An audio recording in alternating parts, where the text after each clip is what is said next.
Okay, we are backstage with Mickey Thomas from Starship. How are you today? I'm great, Jay. How are you? Man, we fooled around and fell in love with your voice so long ago. Yes. I love that Elvin Bishop stuff, and you just knocked our socks off, man, with the Starship. How did you come to join Jefferson Starship? Well, thanks, man. Well, you know, basically, you mentioned it, fooled around and fell in love, you know, and with the Elvin Bishop Band, and the success of that song is kind of what brought me to, you know, the attention of a lot of people, and then. And, you know, being based in San Francisco with the Elvin Bishop Band, and then the Starship, you know, was based in San Francisco as well.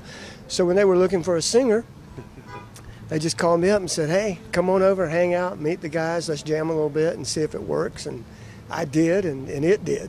Yeah, well, San Francisco has such a rich history of so much music, and, you know, I'm sure it was just, you know, electrifying, you know, to get in a room and, you know, write those songs. And, yeah. You know, what's your greatest memories of the Starship albums with Paul and all the guys? Well, you know, I guess probably the greatest memory was when We Built This City went #1, you know, because that was just such a game changer for us, you know, and it was like, you know, we really took a chance, we took a real risk with that album, Knee Deep in the Hoopla, when we tried to consciously reinvent the band, and we knew it was a risk, and when We Built This City came out of the box and achieved the success that it did, it just kind of validated that, and, you know, it was a great feeling.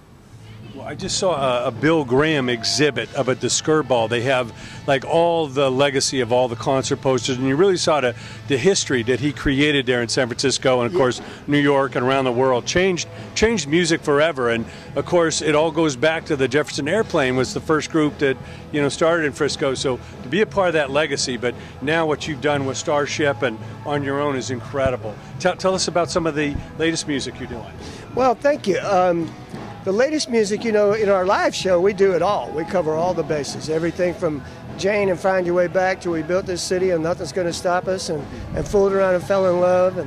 But I did have, you know, the latest Starship album came out last year. It's called Loveless Fascination, and it's a great record. I'm real proud of it, you know, and it was kind of a return to more of the 70s sound as opposed to the 80s sound, and I'm real happy with that. As I said, it's called Loveless Fascination, so check it out if you get a chance. Yeah. What is it about that music from the 70s? So much is so timeless today. You put it on, it sounds like it was recorded yesterday, you know. What was it about that era? It was kind of pre-MTV, you know, where it was so much music business, and it seemed to be a purity. There was and is a purity to it. I agree, you know. It's like, there's something about the song, I guess that's why they call it classic rock, right? Because it is classic. It's just kind of like part of the soundtrack of our lives, sort of, you know. So I think that the appeal for a lot of it is just because it's music that not only that you grew up with, but yet, you know, you've been living with as we get into our 30s, 40s, 50s, 60s, and beyond, you know. So it's the fabric of your life, really. So I think there's such a familiarity with a lot of the songs from the 70s and the 80s that it just feels good, you know, and it sounds good too. Yeah. You know, so what part of the difference is, you know, younger artists, newer artists make great records, you know, great songs, great records, great performances, but you don't have the kind of virtuoso musicianship, I think, that you had like in the 60s and 70s when people would just shred, you know. I mean, you had to really be able to lay it down. So many different genres mixing together. You had all that soul and that funk and that, you know, that rhythm and blues mixing with a rock. It just definitely has a lasting quality, you know. Now, all that you've seen and been through, what advice you give to those young singers, the young bands coming today? What do they need to concentrate on to have a lasting quality? You know, it's really hard, you know, to give advice to anybody because there's so much chance, so much luck that's involved in it. But I'd say more than anything, you know, just, you know, be true to yourself. You know, be true to your roots, you know, true to your heart.